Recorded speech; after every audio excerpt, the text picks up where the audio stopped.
सभी को नमस्ते और सबका स्वागत बहुत बहुत जयपुर डायलॉग्स की इस राउंड टेबल चर्चा में। और अभी नाजिया बोल रही थी कि राउंड टेबल नहीं है क्योंकि सारे एक ही साइड पे बैठे हैं।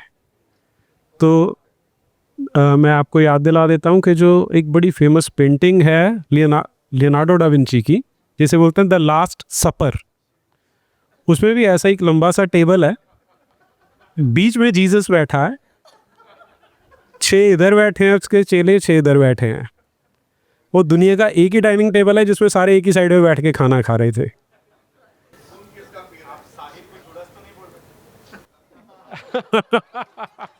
ये है जूडास, आज ये है एस्थर जी आज जूडास इस्कारियोट का काम करने वाली है।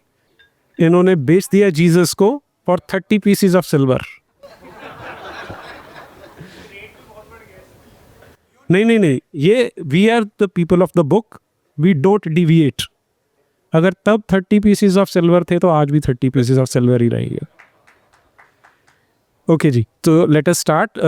पहले मैं सबकी इंट्रोडक्शन करवा देता हूँ। I start from the right. मेरी राइट साइड पे, एक्सट्रीम राइट पे एक्सट्रीमिस्ट जो बैठे हैं, एक्स मुस्लिम, मुर्तदों के मुर्तद साहिल।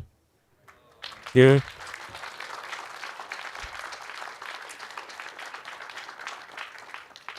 और उनसे नेक्स्ट बैठी हैं हमारी हैवीवेट चैंपियन अमी गनात्रा जी। जय श्री राम। और मेरे साथ हैं एस्थर धनराज, जो अभी बता ही रही थी कि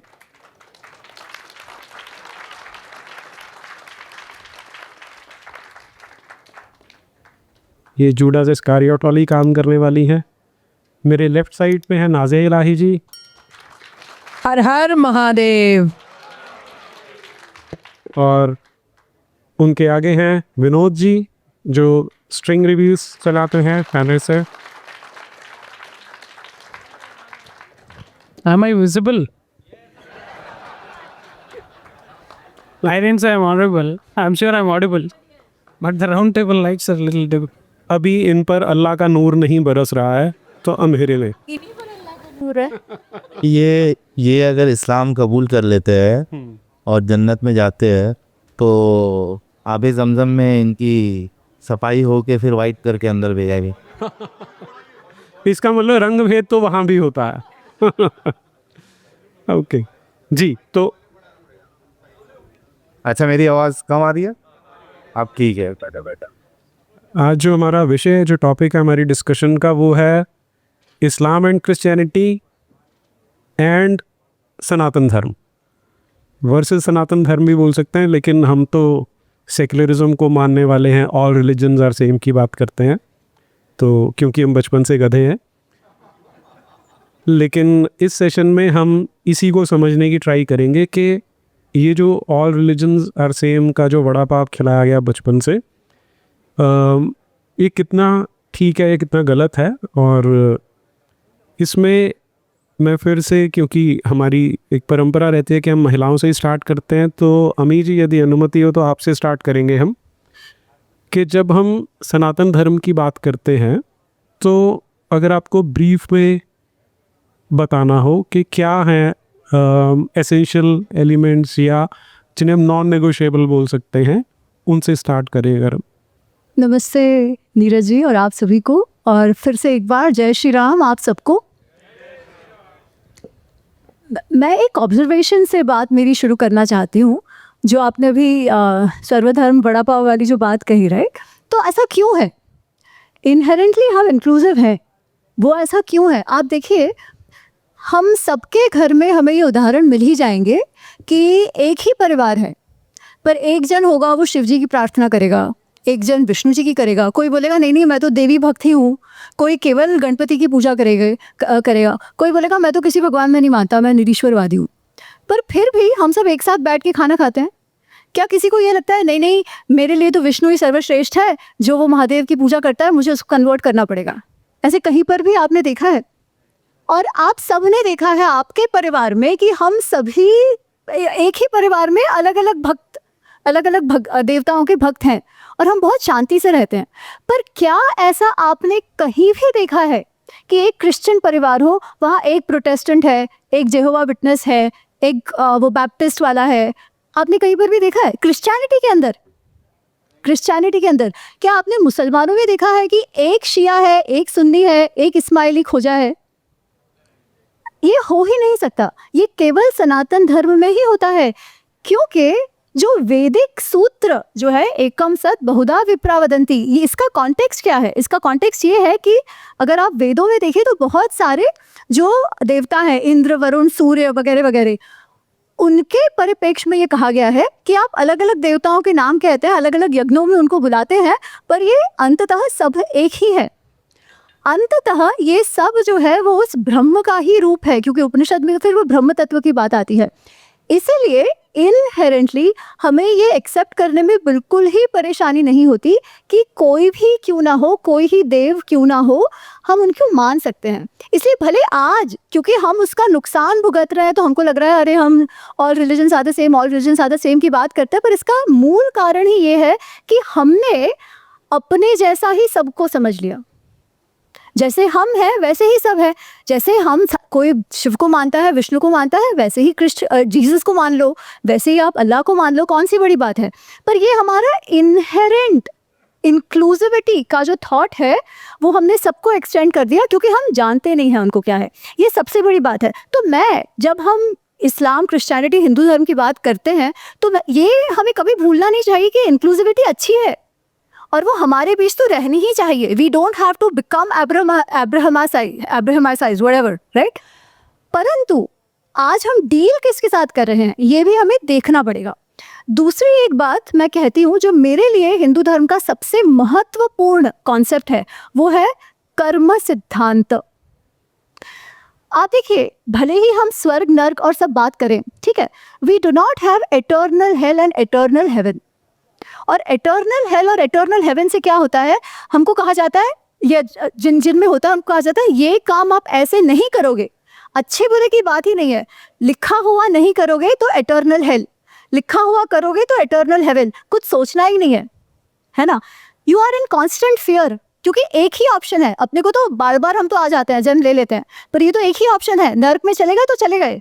सो you are constantly dealing with the society and the people around you with the sense of डर कि क्या होगा, या तो हेवन में जाओगे या तो हेल में जाओगे। हमारे भी स्वर्ग नर्क है तो भी टेम्पररी है, पर सबसे महत्वपूर्ण है कि कर्म सिद्धांत है। लिखा है एक बात है, पर कोई भी कार्य आप करते हो तब किस इंटेंशनैलिटी से करते हो, किस भाव से करते हो, किस उद्देश्य से करते हो, वो भी बहुत महत्वपूर्ण हो जाता है। और जैसा कर्म करोगे वैसा फल मिलेगा। किसी भगवान ने नहीं कहा, इसमें भगवान भी कुछ नहीं कर सकते। This is how it works. और इसीलिए इनहेरेंटली हमारे एक्शंस के बारे में इसके बारे में सावचेत रहना, उसको कर्तव्यपूर्ण करना, ये इनहेरेंट या अंडरलाइंग थीम सनातन धर्म की है। ये तो मुख्य कारण है जो मुझे लगता है कि अब्राहमिक धर्मों से हमें अलग करता है। Thank you.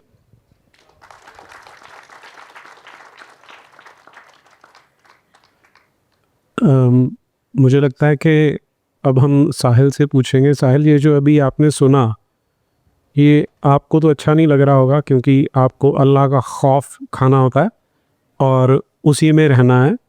तो जब अभी अमीर जी बात कर रहे थे इंक्लूसिविटी की, तो कितनी अच्छी है, कितनी डिज़ायरेबल है अगर हम एक मोमिन की नज़र से देखते हैं तो। देखिए, इस्लाम का जो कोर कॉन्सेप्ट है, अगर इंक्लूसिविटी की बात करें तो अल्लाह कुरान में कहता है इन्नद दीना इंदल्लाहिल इस्लाम। अल्लाह के नज़दीक जो एक दीन एक्सेप्टेबल है वो इस्लाम। उसके अलावा अगर आप कोई भी दीन, कोई भी वे ऑफ लाइफ लेके आओगे तो वो अल्लाह के नज़दीक कबूल नहीं है। तो इस्लाम में इंक्लूसिविटी नहीं है, ठीक है। जब ये आयत भी आई, लकुम दीनुकुम वलिय दीन, तुम्हारे लिए तुम्हारा दीन, मेरे लिए मेरा दीन, उसमें ये नहीं था कि मैं आपका दिन भी मानूंगा या आप मेरा दिन भी मानोगे। उसमें भी एक पार्टीशन कर दिया गया है कि भाई हमारे लिए हमारा दिन भी। कुल या अय्युल काफिरून ला आबुदु मा ताबुदून, कह दो काफिरों से कि हम उसकी इबादत नहीं करते जिसकी तुम इबादत करते हो, तुम उसकी इबादत नहीं करोगे जिसकी हम इबादत करते हो। मतलब एक डिवीज़न जो क्रिएट किया गया है तो उसमें इंक्लूसिविटी है ही भी। फिर लास्ट में आया कि पहले तो ठीक है तुम्हारा दिन तुम्हारे लिए, लेकिन जब ताकत आई रसूलुल्लाह के पास, उसके बाद आ गया कि जो अल्लाह पे और आखिरत के दिन पे ईमान नहीं रखते उसके साथ आप लड़ाई करो, जब तक कि वो जिजिया, या तो फिर वो जिजिया दे। ठीक है, तो इस्लाम में इंक्लूसिविटी की कोई बात ही नहीं है। दूसरी चीज़, चूँकि इस्लाम पे बात हो रही है, बाकी रिलीजन के मानने वाले वो उस पर बात करेंगे, मेरा उस पर नॉलेज नहीं है, तो मैं मोस्टली जो चीज़ पे मेरी पकड़ नहीं होती मैं बात नहीं करता हूँ। ओवरऑल लेवल पे तो जो मेरी अंडरस्टैंडिंग है वो काफ़ी अलग है। आई डोंट बिलीव इन, ठीक है अभी तो मानता हूँ मैं, लेकिन अकल से जब देखता हूँ तो कुछ नहीं है। इस्लाम में देखिए, जो इस्लाम की जो एंट्री है पॉइंट, उसमें ही झूठी गवाही। कोई मुसलमान होता है, जाकिर नायक को आपने सुना होगा, हाँ आपको किसी ने फोर्स किया, आप मानते हो मूर्ति पूजा गलत है, अच्छा फिर क्या पढ़ना है? अशहदु अन ला इलाहा इल्लल्लाह व अशहदु अन्ना मुहम्मदन अब्दुहु व रसूलुहु। अशहदु, मैं गवाही देता हूँ। भाई आपने अल्लाह को देखा नहीं, तो गवाही किस बात की कि मैं गवाही देता हूँ कि अल्लाह के सिवा कोई रब नहीं है? आपने क्या आसमानों में जाके, स्पेस में जाके देखा एक रब बैठा है, दो रब बैठा है? You simply do not have any proof, तुम मान रहे हो।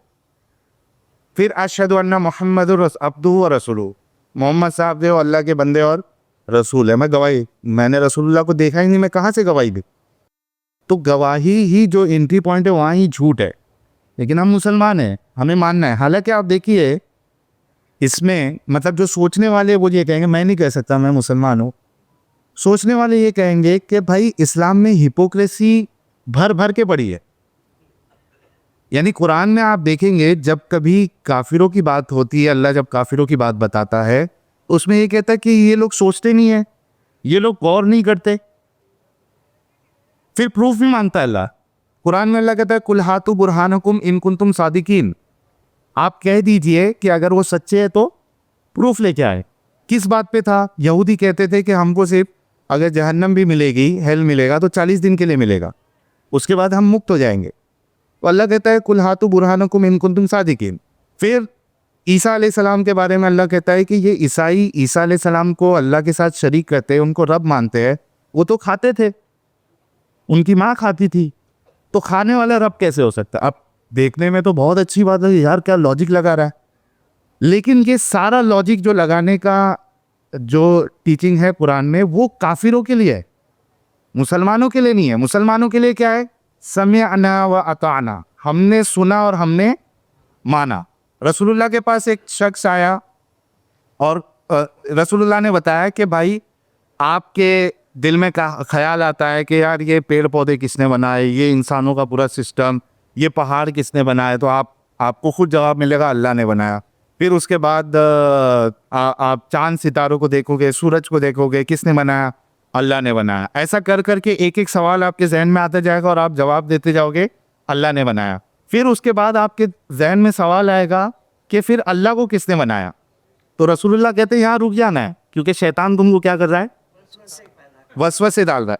मतलब जहाँ पे, और आपने आमतौर पे देखा होगा जितने भी आप किसी से अगर बात करते हो ऑनलाइन, आपने मुल्ला मौलवियों मुफ्तियों को, इनके फिलोसोफर को, किसको भी, मैंने कई सारी डिबेट्स की, आपने देखा होगा जब एक पॉइंट पे आप जब अल्लाह पे सवाल करते हो तो उनका एक सिंपल आंसर ये होता है कि भाई अल्लाह बेहतर जानता है, हमारी उतनी अकल नहीं है। तो जो अकल के साथ आप दूसरे को सोचने के लिए मजबूर कर रहे हो, वही अकल तो मेरे अल्लाह पे भी सवाल उठा रही है कि अल्लाह कहाँ है?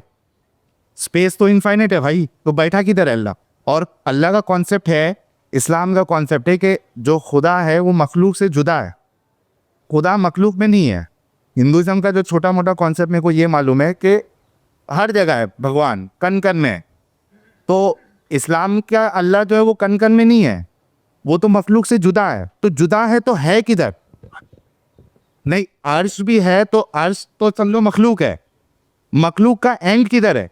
क्योंकि स्पेस जो है वो दैट इज इनफाइनाइट। आप किसी भी लॉजिकल वे में आप स्पेस से बाहर निकल ही नहीं सकते हो। तो वो जब स्पेस यानी मखलूक, स्पेस तो मखलूक है ना, मखलूक समझ रहे हो? क्रिएशन, तो क्रिएशन खत्म ही नहीं हो रही है, तो फिर उसके बाद अल्लाह शुरू कहाँ से हो रहा है? आप जब सवाल करोगे तो कहेंगे भाई वसवसा डाल रहा है, इसका जवाब हम नहीं है, अल्लाह बेहतर जानता है। अच्छा, अल्लाह जो है अल्लाह फरमाता है अल्लज़ी खलक़ल मौत वल हयात लियब्लुवकुम अय्युकुम अहसनु अमला।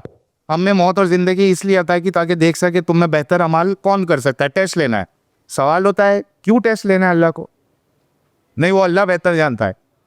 अरे भाई बताओ तो सही, कुछ लॉजिकल आंसर दो। How does it even make sense कि आप टेस्ट ले रहे हो, उसमें आप जो है वो तकलीफ, इंसानों को शदीद तकलीफ में डाल रहे हो। किसी का रेप हो रहा है, जाकिर नाइक कहता है जो रेप हो रहा है वो उसका टेस्ट है।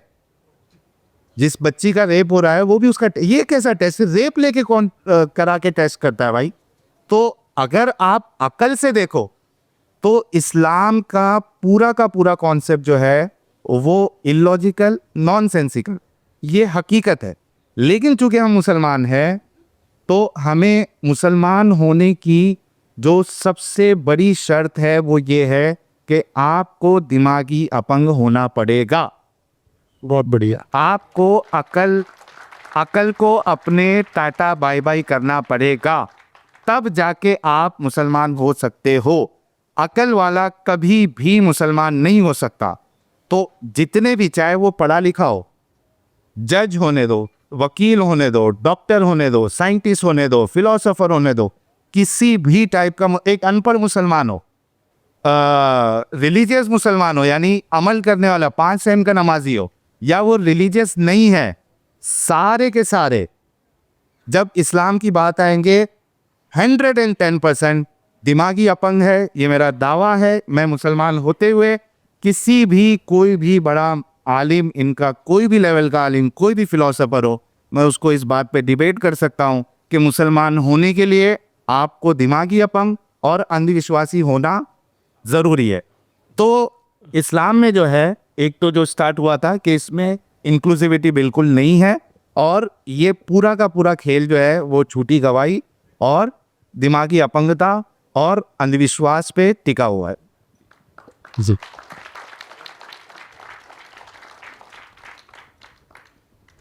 Vinod ji, so you heard both the speakers, Yeah. Ami as well as Sahil. There is an absolute contrast between these two. Now, since you have been very active, very prominent, very visible in social media, I would like to ask you, how the Gen Z, what we call Gen Z, how do they view these things, and what is the impact on them when they go through these things on social media?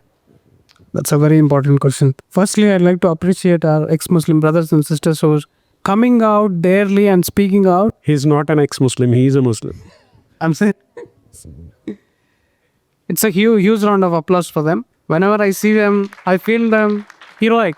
Talking these things will lead to, because they don't use mind, it will lead to certain success. Everybody knows it. Okay, and coming to this question, Gen Z. See, nowadays, films, social media influencers, everybody is picking up the trends. And today the trend, am I audible? Today the trend is Hindutva.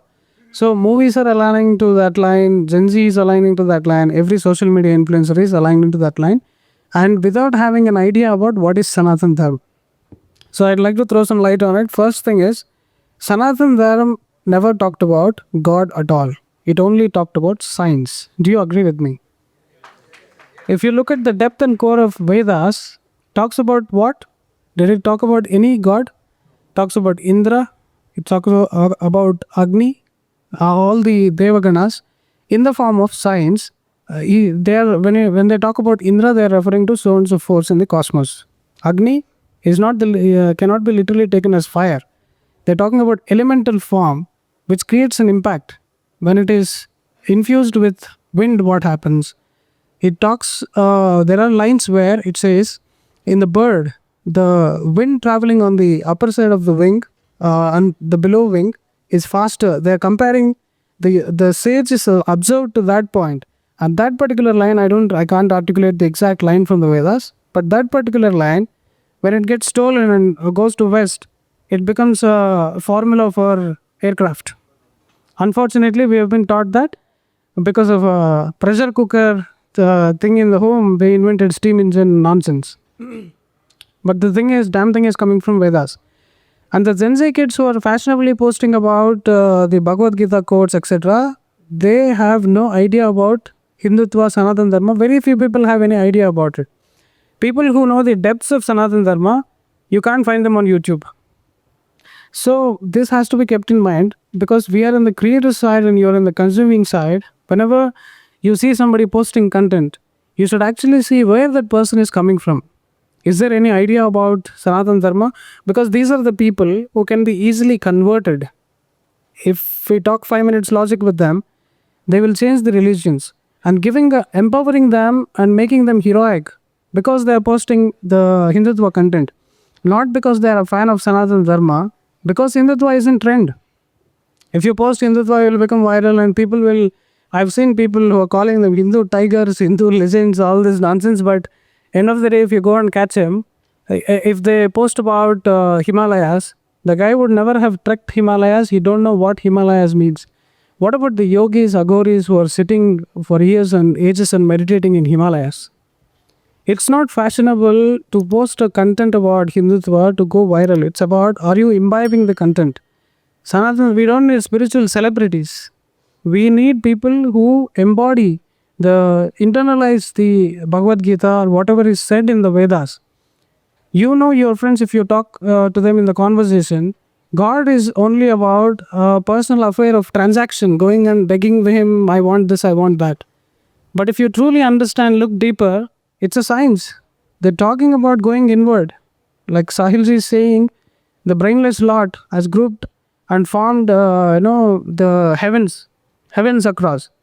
Actually, it's there in Wikipedia. If you go and search the meaning of Jannat, it displays a picture of a layer by layer, first layer, second layer. Good people will go into that green line, bad people will go into something. In the medical terms, it's called hallucination. Right? If you actually look at it. When we were kids, I still remember when we were kids, there is one batch of my friends. Therefore, okay, tomorrow, we are not wearing school uniform. Everybody come in red shirt. And these kind of people will group together and they actually go what we call as outlaws. In the society, if you let these people, they become Islam. They form their own rules, their own laws. Yeah. And that's what we call the desert cult. And unfortunately, the dynasty rule, but the governments empower them. You can see all kinds of music happening in the country.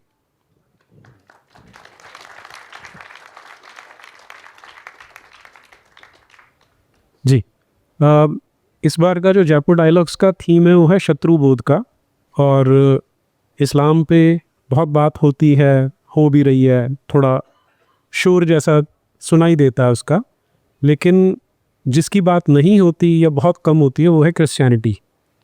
और अभी जब Vinod was talking about logic and science, तो I think what we should be asking is कि जो Christianity under the radar काम कर रही है और जिसे बोलें कि अंदर ही अंदर से खोखला कर रही है समाज को, और हम उसे जनरली एड्रेस नहीं करते हैं, क्योंकि अगर एक रिलीजन ऑफ पीस है तो ये रिलीजन ऑफ लव के रूब्रिक के नीचे अपने आप को अंडर द रेडार काम कर रहा है.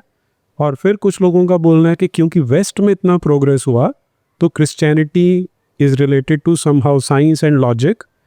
तो हमारे साथ एस्थर धनराज हैं, who was born a Brahmin, became a Christian at the age of 12 or 13, and then was very passionate to bring the gospel of Jesus to everybody, went into theology, and then she found out that this is a entirely hollow structure and which is trying to convert the entire world. So Esther ji, can we talk about Christianity and logic? सबसे पहले तो नमस्कार सभी को.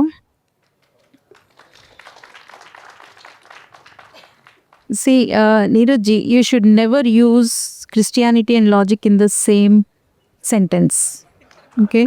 So that's the biggest blasphemy. Blasphemy समझते हैं? Blasphemy मतलब पाप. So पाप से भी पाप का बाप actually. Blasphemy is that. तो oxymoron, it is oxymoronic to use Christianity and logic in the same sentence. तो साईं जी अभी बता रहे थे कि it is the mind should be numbed, ऐसे ही कुछ बोल रहे थे ना, मेंटली डिसेबल्ड। मेंटली डिसेबल्ड होना, पैरालाइज्ड समझ लीजिए, या यू शुड बी डिल्यूडेड, जैसे अभी विनोद बता रहे थे। तो there is actually a saying, Martin Luther the जो प्रोटेस्टेंटिज्म के फादर हैं, फाउंडर हैं, उन्होंने एक कोट दिया था जो इंग्लिश में है, मैं फिर उसका हिंदी में अनुवाद करूँगी उसका। तो he says that to be a Christian you have to gouge the eye of logic. मतलब एक क्रिश्चियन बने रहने के लिए आपको आपका जो क्रिटिकल आई होता है, जो लॉजिकल आई होता है, उसको उखाड़ के फेंक देना चाहिए आपको। He said it in these exact terms. So you can understand, that is why I said it's blasphemy. The father of Protestantism himself is saying that you cannot be logical and critical thinking if you want to be a Christian. And this was said in 1500s. नहीं, मैं अपने मुंह से नहीं बोल सकती हूँ, sorry. तो या सो क्रिश्चियनिटी, अगर लॉजिक को जोड़ा जाए क्रिश्चियनिटी के साथ, so nobody can be Christian, because जो क्रिश्चियनिटी की मूल स्टोरी है वो कुछ इस तरह से है। कुछ 6000 साल पहले एक बातुनी सांप, a talking serpent basically, in a place called garden of Eden, वहाँ पे 2 ह्यूमन बीइंग्स मतलब एडम एंड ईव को पाप करने के लिए उकसाया था। And that is how sin entered the world. उसकी वजह से जब पाप इस दुनिया में आई, एंड उस पाप को हटाने के लिए we need Jesus. This is in brief, this is the story of Christianity. तो कोई एनी लॉजिकल पर्सन, कोई कैसे मान ले कि I mean how can a person take this story to be true, and what kind of people take this story to be true.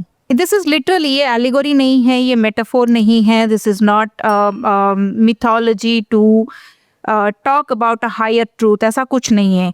This is a literal historical event at a specific day location on the face of this अर्थ।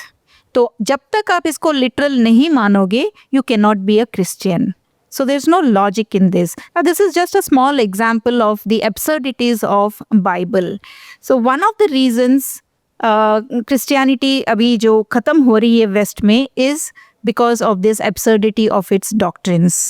और if you actually, मैं तो कहती हूँ, if you want to convince a person to quit Christianity, the only way you can do it is by telling him or her to read the Bible from cover to cover.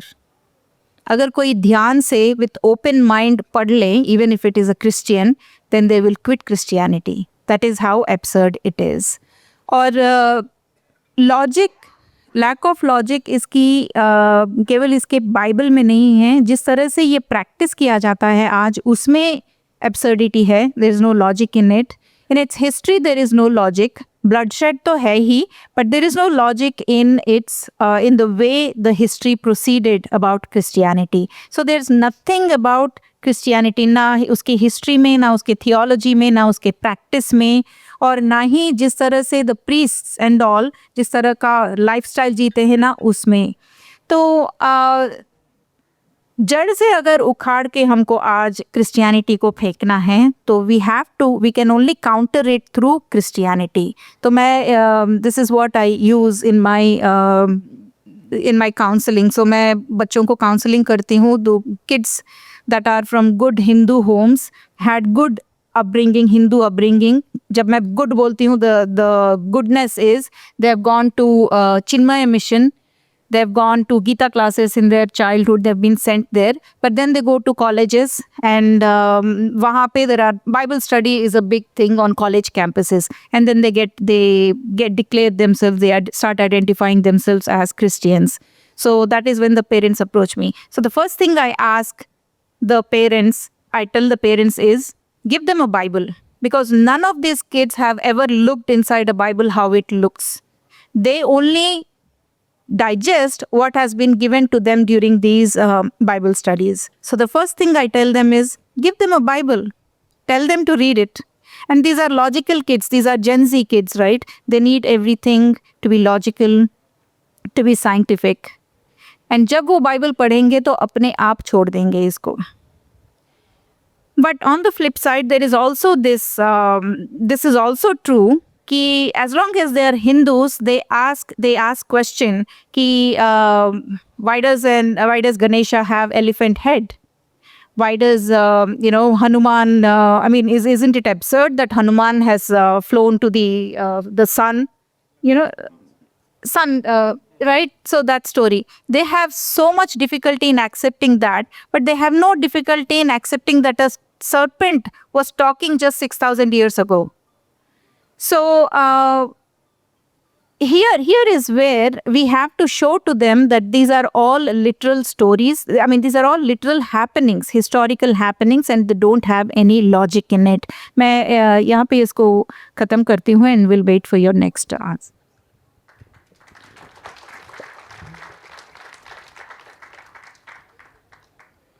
मेरा बहुत सारा जीवन physics पढ़ाते हुए निकला है, तो जब मुझे इस्लाम, क्रिश्चियनिटी, हिंदू धर्म इनके बारे में कुछ नहीं पता होता था तो फिज़िक्स मुझे आती थी और मेरे हीरोज़ आइंस्टाइन, न्यूटन, श्रोडिंजर ये होते थे. तो न्यूटन की किताब है वो मैंने पढ़ी और मैंने अपनी बुक में भी उसे कोट किया है. उसने बताया कि जो गॉड है उसने ये दुनिया कब क्रिएट की थी? 24 अक्टूबर 4004 BC को सुबह 9:30 बजे. जी हाँ, ये न्यूटन के वर्ड्स हैं, न्यूटन के, जिन्हें हम सोचते हैं epitome of science and logic. That is how much Christianity can mess with somebody's mind. Moving forward, शत्रुबोध की बात कर रहे हैं. अब नाजिया जी, हमें ये बताया जाता है कि जो सल्लल्लाहु अलैहि वसल्लम रहमतुल्लिल आलमीन हुजूर पाक अकरम पैगंबर मोहम्मद साहब थे, उन्होंने, हाँ जी, आकाए दो जहां, हाँ, उन्होंने बहुत सारा ऐसा काम किया जिसके कारण महिलाओं को बहुत सारे अधिकार मिले. तो इस पे थोड़ा सा प्रकाश डालिए. ओम भगवते वासुदेवाय नमः. भारत माता की जय. किसी से कुछ छुपा हुआ नहीं है. डिजिटल ज़माना है, डिजिटल भारत है. सबको पता है कि इस्लाम में महिलाओं को जो नाम दिया गया है औरत, उसका अर्थ ही बहुत गंदा निकलता है, बहुत ही गंदा. और जब वो औरत वर्ड का, अल्फाज का, लफ्ज़ का अर्थ ही इतना गंदा निकलता है तो उसकी हैसियत क्या हो सकती है? उसकी हैसियत या तो बिस्तर का सामान होती है, या तो एंटरटेनमेंट होती है, या तो पैर की जूती होती है. तो इन शॉर्ट के औरत का कोई मर्तबा इस्लाम में नहीं है. इस बात को समझना पड़ेगा. इतने हजारों लाखों प्रॉफिट को मैंने या साहिल ने कुरान में पढ़ा, लेकिन क्या एक भी प्रॉफिट का दर्जा किसी महिला को दिया गया? नहीं दिया गया. क्या महिला की तारीफ की गई? नहीं की गई. क्या महिला के बारे में कुछ लिखा गया? नहीं लिखा गया. मरियम के लिए लिखा गया है, बीबी मरियम के लिए लिखा गया है. और सूरह मरियम आया भी, कुरान में नाज़िल भी हुआ सूरह मरियम. लेकिन सूरह मरियम जैसे ही चर्च में जा कर के बैठी, सारे मुसलमानों ने उनको बॉयकॉट कर दिया कि भाई आंटी तू तो बैठ गई है चर्च में, अब आंटी मैं तुझे तो मानूंगा नहीं, लेकिन मैं सूरह मरियम पढ़ूंगा ज़रूर, मैं सूरह मरियम पढ़ूंगा. हमारे मुस्लिम कम्युनिटी में जब भी बेटियां गर्भवती होती हैं, प्रेग्नेंट होती हैं, तो सूरह मरियम पढ़ाया जाता है ना साहिल, ताकि डिलीवरी में आसानी हो, बच्चा पैदा होने में आसानी हो, बहुत ज़्यादा लेबर पेन ना हो. लेकिन वही मरियम खाला जब जा कर के चर्च में जाती हैं और आप किसी भी मुसलमान माओ को बोलिए जरा चर्च चलो जाके देख के आते हैं, अरे नहीं नहीं मेरा इस्लाम खतरे में आ जाएगा, लेकिन उसको कुरान में वो पढ़ती हैं और पढ़वाती भी हैं। तो इन शॉर्ट के बिल्कुल भी कोई भी औरत का कोई मर्तबा नहीं है। अब दूसरी बात आती है कि जो क्रिश्चियन है वो अपनी रोटियां सेक रहे हैं और बहुत खामोशी से, बहुत होशियारी से, बहुत स्ट्रैटेजी से सेक रहे हैं और कभी भी हुड़दंगबाजी और लुंगी डांस नहीं करते हैं।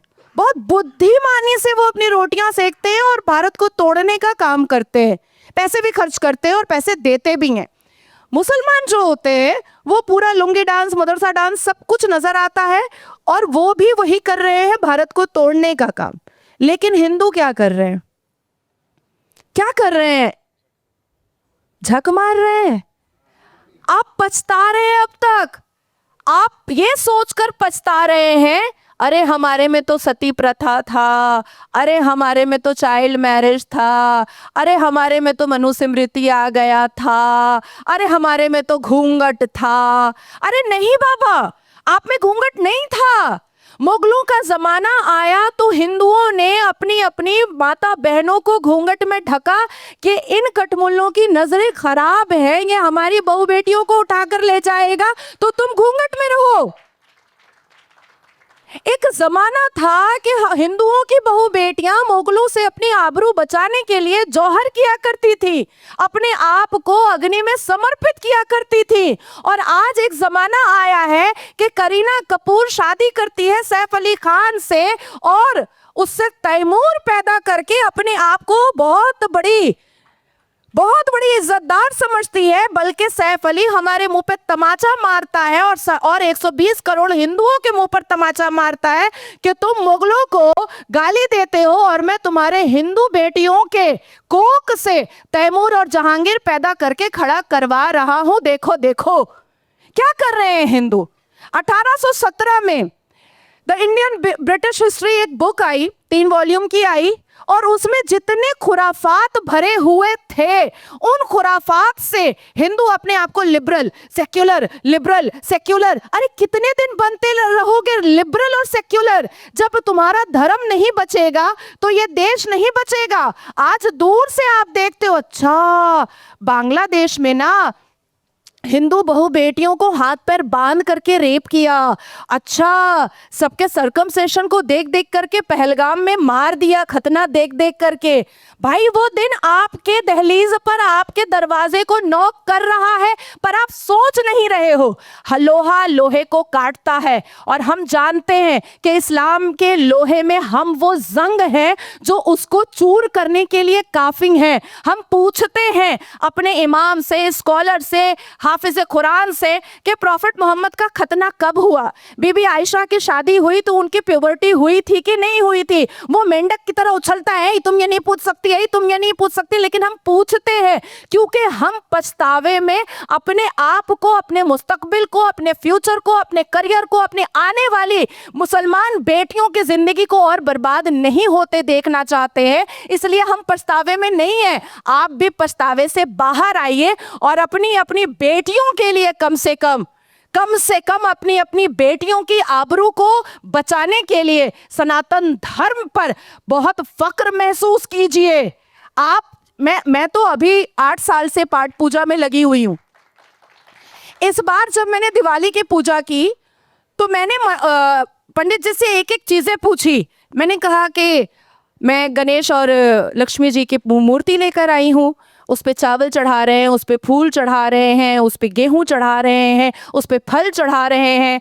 तो आप सोचो कि हम भगवान का शुक्रिया अदा कर रहे हैं कि आपने इतनी सारी नेमतों से हमें नवाजा और हम आपके चरणों पर उसको चढ़ा रहे हैं और साथ साथ हवन में अग्नि की पूजा कर रहे हैं। हम क्या करते हैं? आपकी ये चीटिंग करते हैं। आप रुद्राक्ष पढ़ते हैं, हम तस्बीह में उसको कन्वर्ट कर देते हैं। आप माता को चुन्नी उड़ाते हैं, हम जाकर के पीर बाबा को चादर चढ़ा देते हैं। आप परिक्रमा करते हैं, हम जाके हज में तवाफ कर लेते हैं। हम आपको ही चीट कर रहे हैं, लेकिन आप ही पछतावे में हैं।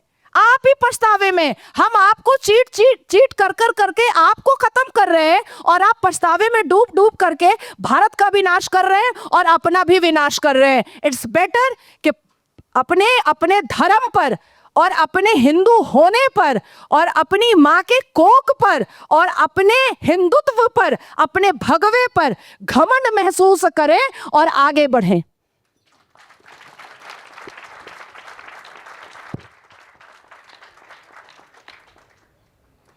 जी, सेकंड राउंड की ओर चलता हूँ। 3-3 मिनट होंगे हमारे पास। अमी जी, आपसे ही स्टार्ट कर रहा हूँ मैं। जो अभी नाजिया ने बताया पोजीशन ऑफ वुमेन, तो सनातन धर्म में कंट्रास्ट दिखाई देता है। मैं इसमें दो चीज़ कहना चाहती हूँ। एक है थियोलॉजी या स्क्रिप्चर्स क्या कहते हैं, और दूसरा सोशल रियलिटी क्या है ना। सोशल रियलिटी तो एक है कि over time we have seen problems भी हुए हैं, तो उनको नकारना नहीं चाहिए। परंतु आप अगर स्क्रिप्चरली देखें और वेदों से देखें तो वेदों में भी ऋषिकाएं हैं जिन्होंने सूक्तों को देखा है, हम दृष्टा कहते हैं। वेदों में भी जैसे पौराणिक कथाओं में हम गॉडेसेस देखते हैं, सारी देवियां देखते हैं, उसकी शुरुआत भी हमको वेदों में मिलती है। अदिति को माता के रूप में बहुत ही आदर दिया गया है, उनके लिए भी यज्ञ किए जाते हैं। जितने देव हैं उनकी पत्नियों को भी बुलाया जाता है यज्ञ के लिए, है ना। और यज्ञ जब किया जाता था तो पति पत्नी दोनों ही बैठते हैं, यजमान में पति पत्नी दोनों ही होते हैं, क्योंकि हमेशा एक गृहस्थ पति और पत्नी के रूप में देखा जाता है। आगे चलते चलते हम देखें तो हमारा सबसे सुंदर, अगर आप इमेजरी देखें तो वो कौन सा है, आप सब जानते हैं, अर्धनारीश्वर, है ना। इसमें ऊंच नीच की बात ही नहीं है। इसमें ऐसा कहीं नहीं है कि किसी की हड्डी से स्त्री आई है या स्त्री आधे दिमाग की है या उसकी आधी आलबी चलती है, ऐसा नहीं है। दोनों को इक्वल ही देखा गया है। ऐसा कहते हैं कि शिव की शक्ति के बिना तो शिव शव हो जाते, ऐसी हम बात करते हैं, है ना, कि शिव को शिव के रूप में लाने वाली शक्ति है। इन दोनों के समन्वय के बिना तो क्रिएशन ही नहीं हो सकता, सृजन ही नहीं हो सकता। ये भाव हमको थ्रू आउट शास्त्रों में मिलता ही मिलता है। अब कई बार इसमें मनुस्मृति वगैरह की पुस्तकों की बात आती है, क्योंकि लोग कहते हैं कि मैम आप ये कह रहे हो, पर ऐसा नहीं है। शास्त्र में बहुत कुछ ऐसा लिखा हुआ है जो आज के परिप्रेक्ष्य में शायद हमें ऑफेंसिव लगे। आपकी बात सही है, पर उसमें भी आप ये बात समझिए कि जिस समय धर्मशास्त्र लिखे जा रहे थे वहाँ पर एक पुरुष, एक स्त्री, बड़ा भाई, छोटा भाई, कौन सी कम्युनिटी से है, उसके अनुसार सबके रोल्स का एक आइडियल दिया गया था, जिसमें स्त्री धर्म को एक स्त्री के रोल, जो गृहस्थी का रोल है, उसके रूप में देखा गया था। परंतु ऐसा नहीं था कि तब स्त्रियां केवल वो ही रोल करती। बिकॉज अगर ऐसा होता तो हम देखते हैं इतिहास में, महाभारत में देखते हैं, रामायण में देखते हैं स्त्रियां कैसी है। मैं आपको द्रौपदी वगैरह के बारे में मैं बोलती रहती हूँ। मैं आपको एग्जाम्पल देती हूँ कौशल्या माँ का। जनरली हम टीवी में देखते हैं तो कौशल्या माँ हमको बेचारी सी लगती है ना। परंतु एक संवाद आता है श्री राम और लक्ष्मण के बीच, जब वनवास के लिए जा रहे हैं और लक्ष्मण कहते हैं कि भैया मैं आपके साथ चलूंगा। तो श्री राम कहते हैं अरे तुम आ गए तो फिर हमारी माताओं का क्या होगा, कौशल्या माँ का क्या होगा, तुम यहाँ रहो, ध्यान रखो माताओं का। तब लक्ष्मण कहते हैं अरे भैया आप क्या बात कर रहे हो, मैं क्या ध्यान रखूंगा कौशल्या माँ का, वो तो मेरे जैसे हजारों का ध्यान रख पाएंगी। क्यों? क्योंकि उनके अंडर तो हजारों गांव आते हैं जिनका टैक्स उनको मिलता है। शी वॉज उस समय भी, जो एटलीस्ट रानिया थी, वो फाइनेंशियली इंडिपेंडेंट थी। गांधारी को अर्थशास्त्र विशारद कहा गया है।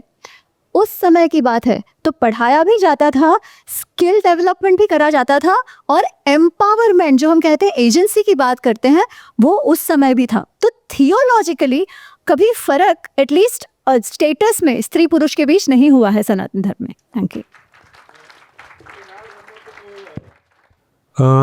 साहिल जी, आपने दो महिलाओं को सुना जिनकी गवाही आदि मानी जाती है ना।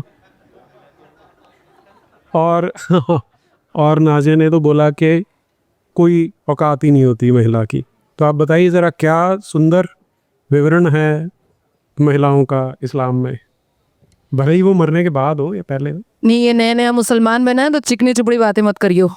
नहीं, मैंने पहले सेशन में भी कहा था कि अभी मैंने जो शर्त बताई थी मुसलमान होने की, एक शर्त बताना मैं भूल गया था जो कि पहले सेशन में बताया था। किसी को अगर याद है, नहीं याद है पता नहीं, वो वाले सेशन में बताया था। तो एक शर्त जो और है मुसलमान होने की, वो ये है कि आम तौर पे, यानी जो आम इंसानों को जो चीज़ उसमें सही होती है ह्यूमैनिटी के लिए, वो इस्लाम की नज़र में वो गलत होती है, और इस्लाम की नज़र में जो गलत है वो यहाँ पे सही हो जाती है। मतलब मामला पूरा उल्टा है। तो मैं तो खूबसूरती बता रहा हूँ इस्लाम की। जो अकल वाले होंगे उनको वो गलत ही लगेगा। अब हम चूँकि दिमाग ही अपंग है और मुसलमान हैं, तो हमारे लिए तो वही सही है भाई। अब इतना जानने के बाद भी अगर कोई मुसलमान बनता है तो उससे बड़ा अकल वाला कौन हो सकता है, ये खुद आप फैसला कर सकते हैं, है ना।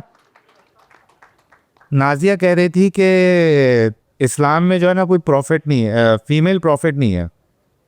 नाजिया ने बहुत बड़ी बात कर दी। रसूलुल्लाह ने कहा है कि किसी कंट्री की या किसी स्टेट की अगर रूलर फीमेल है तो वो कंट्री कभी आबाद हो ही नहीं सकती, वो स्टेट, वो कौम आबाद हो ही नहीं सकती। प्रॉफिटहुड की तो अलग बात है। इतने बेस लेवल पे भी रसूलुल्लाह ने इतना, यानी फीमेल की इतनी हौसला अफजाई की है कि भाई तुम उस पोजीशन पे तुम आ ही नहीं सकते। प्लस इस्लाम में आप जो है वो अपनी बीवी को मार सकते हो, कुरान इसकी इजाज़त देता है। इससे अच्छा कानून कहाँ से होगा भाई। मतलब मुसलमानों के लिए जो दिमाग वाले हैं उनको गलत लगेगा, अब उसके लिए हम क्या कर सकते हैं। तो यहाँ तक कि असल में रसूलुल्लाह ने मना किया। जो स्टोरी थी वो ये थी कि रसूलुल्लाह ने पहले मना किया कि औरतों को मत मारो। तो हमारे प्यारे उमर साहब आ गए, बोले ऐसे कैसे मना कर सकते हो, ये तो औरतें जो है वो तो चढ़ जाएंगी एकदम। तो रसूलुल्लाह ने क्या किया, कुरान की आयत आ गई और आगे के मार सकते हो। उसी हदीस में लिखा हुआ है कि जब रसूलुल्लाह ने ये अलाउ किया, या कुरान की ये जो आयत आई, हज़रत आयशा बताती है कि 70 घरों की औरतें कंप्लेन करने के लिए आई कि भाई इसके बाद तो हमारे शौहर हमको मार रहे हैं। आप सोचो कि कैसे लोग थे वो। अच्छा, एक औरत आती है, एक महिला आती है, उसके शौहर ने उसको एकदम मार के पूरा लाल पीला काला कर दिया होता है, वो कंप्लेंट लेके आती है। तो दूसरे दिन फिर आयशा बोलती है कि यार ये तो हमारी कौम में औरतों से ज़्यादा बुरी हालत किसकी है।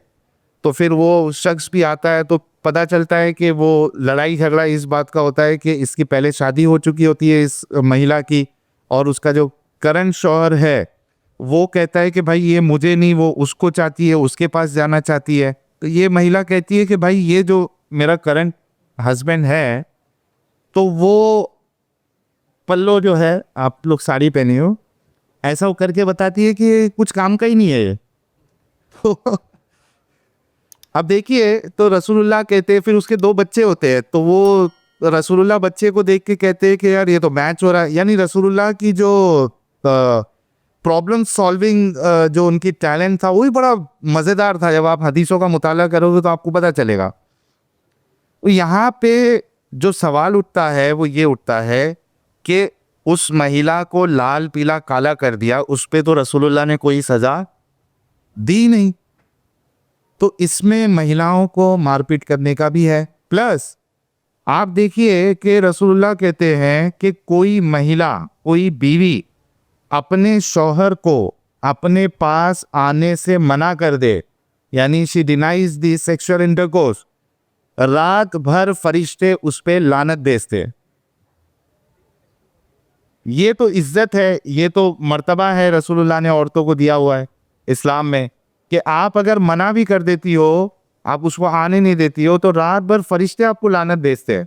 यानी वो फरिश्ते जो है इस काम में लगे हुए हैं। कोई बीवी जो है वो मना कर, बल्कि इनफैक्ट आप वो छोड़ दो, ये तो बाहर से भी देखा जा सकता है कर रही है नहीं कर रही है। आप अगर हदीस में देखें तो अल्लाह ने यूटेरस के अंदर एक फरिश्ता बिठा रखा है।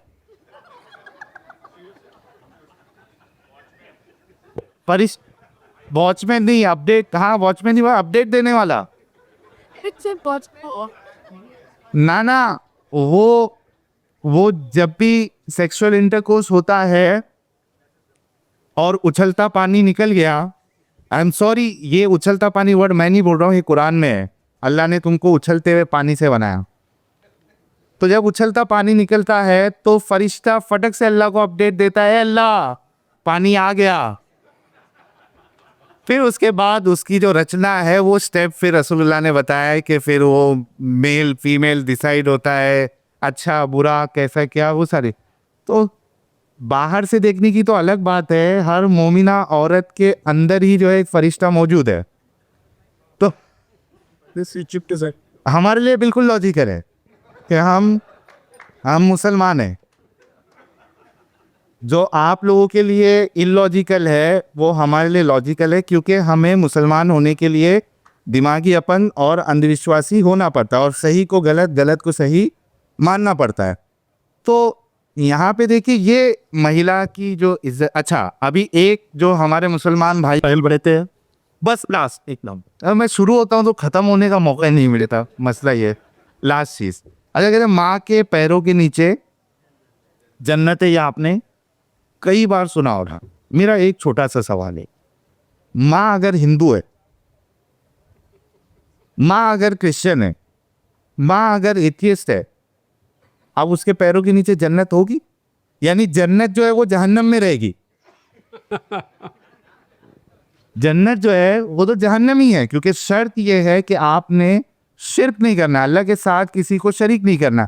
अल्लाह सारे गुनाह माफ कर देगा। यार इससे अच्छा ऑफर क्या है? आप मर्डर करो, रेप करो, धोखा दो, दुनिया में तहस नहस कर दो, सत्यानाश कर दो, लेकिन अगर अभी यहाँ पे मैं एक दूसरा वर्ड यूज करने वाला था वो नहीं करता हूँ, राय के दाने बराबर भी अगर आपका ईमान होता, अब उसको हम अपनी लैंग्वेज में कुछ और बोलते हैं, खैर राय के दाने बराबर भी अगर आपका ईमान है तो आपको बिल आखिर जन्नत मिलेगी। और कुरान में अल्लाह ने साफ फरमाया सूरह निसा सूरह नंबर 48 में कि शिर्क के अलावा अल्लाह चाहे जो चाहे आपने गुनाह किए हो अल्लाह उसको माफ़ कर देगा। तो ये इज़्ज़त और ये मर्तबा और इतना एहतराम महिलाओं का इस्लाम में अल्लाह ने और हमारे प्यारे रसूलुल्लाह ने किया। मैं तो अपनी ज़िंदगी सदके करना चाहता हूँ इतना एहतराम देने के लिए। Thank you. अभी ऐसा है, अभी तो साहिल ने बताया नहीं कि हूरों की जो तफसील है उसके बारे में बताते हैं। घंटा चाहिए। हाँ चलिए, Vinod ji, I would like to have your comments before you proceed. There are two things which I want to address, very important things. Number one is the so-called Zakir Naik, who seems to be the logical figure of Islam. I'll tell you how his logic works. When we throw a question about Islam is so violent religion, what nonsense you are doing, the story book is full of rape, murder, etc. He immediately confronts and says, your Mahabharata is full of rape and violence. It is not about he accepting and then answering, okay, wanting to be a better religion. It's about throwing the blame on you also idiot, so I'll also be idiot. So this is called his logic. And then the important thing here is, are we ready to slap him with an answer with whenever somebody questions? Zakir Naik is gone because this is so disturbing peace in the communities. He's been kicked out of the country, thanks to Modi ji. But then, are we ready to answer such questions? We have seen what happened in Kerala story. Because she's not able to answer, she is gone. So when somebody throws a question at us, okay, you have seen a lot of rape atrocities in Mahabharata also. There is an interlinked story that goes back to Marichi, to the very birth of cosmos itself. But do we know these stories? So that is important. We have to work upon it. We have to listen to it. Actually, if there is a time on stage, we would like to play a role of Zakir Naik and answering Sanatan Dharma. We'd like to answer a few questions. But that sarcasm apart, number two is about forgiving. Allah forgives everything. But in Sanatan Dharma, do you know there is no concept of forgiving? There is a separate deity, God, that we have appointed to punish the wrongdoers called Kala Bhairava. Right? He gives Bhairava Yadana in the end for all the wrongdoing. There is a best example with Bhakta Ramadas. He cries and weeps, but Rama will not even attend his call. In the prison, with so much pain, "Ye tirugananu Baba Sagaram Idana Natharama, he will cry like hell, Ma Sita, please tell Rama to attend. But Rama waits till his karma gets punished. After that he comes. There is no concept of forgiving. I don't know if you agree with me. If you don't know, this is the religion which talks about, gods never forgive here. They'll wait. Even Krishna also, there are so many instances. Pandavas, when they are stuck, he will wait till the final call, till the karma is cleaned off. Only then the God interferes. So that we need to understand. I don't know where these concepts will come from. I see a lot of Zenzi kids talk about, nobody knows this. Sanatana Dharma, they'll also talk, okay, we'll do mistake, pray to God, he will forgive. There is no such concept. We go by Karma Siddhantam.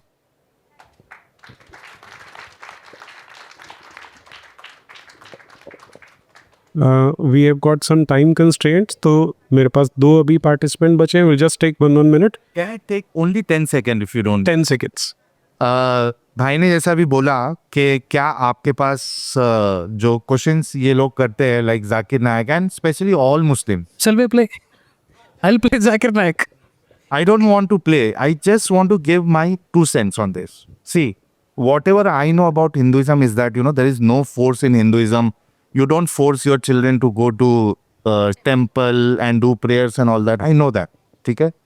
So, my suggestion is, अगर आप अपने बच्चों को अपना धर्म नहीं भी सिखा रहे, मैं कहता हूं कि वो इतना बड़ा प्रॉब्लम नहीं है. But you need to ensure कि आप अपने बच्चों को रियल इस्लाम ज़रूर बताएं ताकि कोई उनको ट्रैप नहीं कर सकता. Yeah, I would say the same thing about Christianity. Shatru both, right? Please go on, please. मेरा क्वेश्चन इस तरह से ये था कि why do you have to talk about Christianity? जब when you were into that, you came back and now you are talking about or spreading information about Christianity. Why is it so? कितने घंटे हैं मेरे पास? 60 seconds. 60 seconds तो मैं शुरू ही ना करूं. So मैं एक ही लाइन में बोलने की कोशिश करूंगी, जबकि मैंने इसके बारे में 8 या 10 चैप्टर्स लिखे हैं मेरे बुक में. तो only Christianity can dismantle Christianity. आप हिंदुइज्म के बारे में जितना भी उसके जितने भी अच्छे ये हैं हिंदुइज्म के बारे में, अगर आप कई सारे बुक्स भी सामने रख दोगे बच्चों के या एनीबडी हु इज़ कन्वर्टेड, तो उनके रद्दी भर भी डिफरेंस नहीं होगी. But the moment you talk about Christianity's absurdity या उसके हिस्ट्री में जितना ब्लडशेड है, अगर ये सब उनके सामने रखोगे या केवल बाइबल ही दे दो उनके हाथ में, so that is the only way you can dismantle Christianity.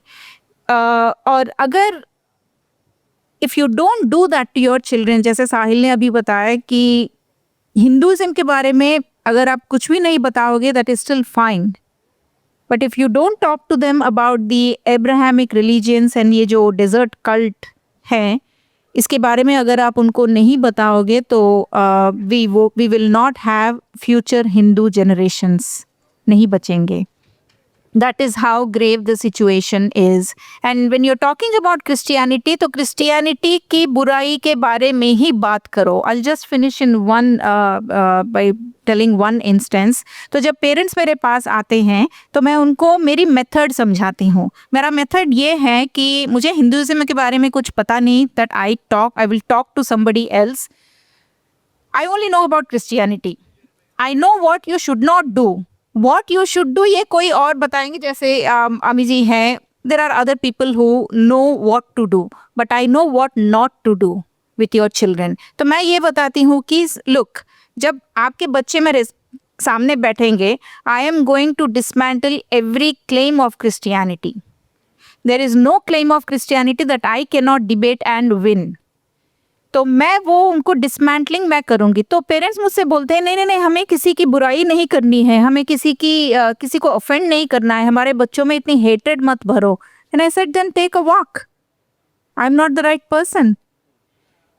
My point is, जब तक आप क्रिश्चियनिटी के बारे में उसकी बुराई, जितने भी उसकी बुराइयां हैं, उसकी सच्चाई बताओ, सच्चाई बोलो. ये नीरज जी बर्दाश्त ही नहीं कर सकते हैं कि अब्राहमिक रिलीजियंस को हम क्रिटिकली उसको एग्जामिन करें. तो so unless you tell the truth of Christianity and put it in front of them, you cannot dismantle Christianity and remove Christianity from a Christian. जी नाजिया सेम क्वेश्चन कि अगर no Esther clearly stated कि Christianity को अगर आपको eradicate करना है तो you have to tell about Christianity. Do we say the same thing about Islam? नहीं, मेरी सोच मेरे परसेप्शन बिल्कुल अलग है. मुझे ऐसा लगता है कि बिल्कुल भी अपने बच्चों को, युवाओं को, अपनी बेटे और बेटियों को कुरान पढ़ने ना दे या इस्लाम के तरफ बिल्कुल भी ना उसको समझने दे, क्योंकि इतनी बेहूदगी, इतनी अश्लीलता, इतनी बदतमीज़ी है कि इंसान नेगेटिव की तरफ बहुत जल्दी आकर्षित हो जाता है. बहुत जल्दी हम पब जाने में बड़ा जल्दी, पूरे दिन भर के थके हुए होते हुए, अरे फ्राइडे नाइट आज तो जाना है और 25,000 रुपये दारू में फूंक के आना है. तो ये बहुत नॉर्मल लगता है, बहुत नॉर्मल. तो मुझे लगता है कि जिस गली, फिर से मैं कह रही हूँ, still I am stuck with my earlier statement, कि जिस गली जाना नहीं है उसका पता पूछ करके कोई फ़ायदा नहीं है. इस्लाम और इस्लाम के मानने वाले, इस्लाम की दहलीज से इतना दूर रहो और अपने धर्म की खूबसूरती इतना ज़्यादा रगों में और नसों में डालने की कोशिश करें अपने बच्चों के कि उसको बाकी धर्मों की गलतियां खुद समझ में आ जाए. आप अपने धर्म की खूबसूरती बताते रहिए, सामने से समझ में आएगा. 3 तलाक फाइल हो रहा है सुप्रीम कोर्ट में, पॉलीगेमी हलाला फाइल हो रहा है सुप्रीम कोर्ट में, ये मदरसे में एनल सेक्स करते हैं, ये बच्चियों का रेप करते हैं, और फिर क्या कहते हैं कि शैतान ने बहका दिया. अभी जाकिर नायक की बात हो रही थी, अब आप प्ले करिए रोल. वो तो इज्जो मंतशा, वो तो जिल्लो मंतशा. जाकिर नायक को एड्स हो गया. कहाँ 8 साल की बच्ची से भाग रहा था गैर हरम और महरम, लेकिन उसको एड्स हो गया.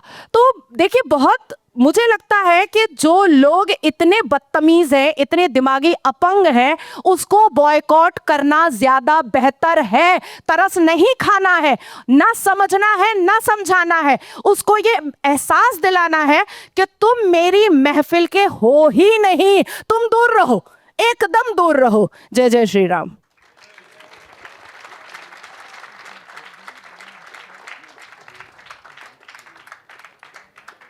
जी, तो that brings us to the end of this wonderful session. Thanks for being a wonderful audience. फिर मिलते हैं.